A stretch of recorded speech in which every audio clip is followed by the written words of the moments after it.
বিপদে মোরে রক্ষা করো, এ নহে মোর প্রার্থনা, বিপদে আমি না যেন করি ভয়।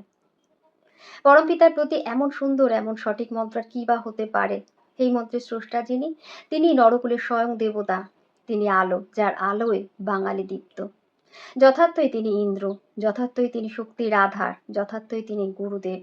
বাংলা তথা ভারতের নবজাগরণের অন্যতম পথিকৃৎ তিনি রবীন্দ্র, তিনি কবীন্দ্র, যার একই অঙ্গে একই চিত্তে এত অলংকার।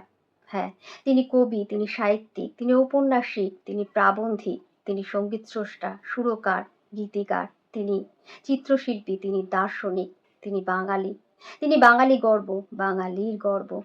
তিনি বর্তমানে দাঁড়িয়ে দেখেছিলেন আগামীকে।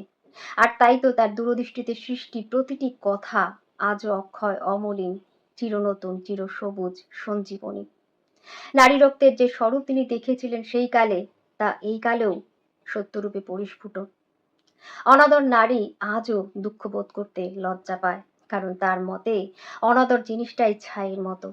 সে ছাই আগুনকে হয়তো ভিতরে ভিতরে জমিয়ে রাখে, কিন্তু বাইরে থেকে তার তাপটাকে বুঝতে দেয় না। আত্মসম্মান যখন কমে যায়, তখন অনাদরকে তো অনার্য বলে মনে হয় না, সেই জন্য তার বেদনা নেই। তাই তো মেয়ে মানুষ দুঃখ বোধ করতে লজ্জা পায়। সত্যরে সহজে মেনে নেওয়া সাধারণের পক্ষে সর্বক্ষেত্রে সহজ নয়, কিন্তু সত্যরে মেনে নিতেই হবে। এই সত্য মেনে নিয়েছি তার হাত ধরে।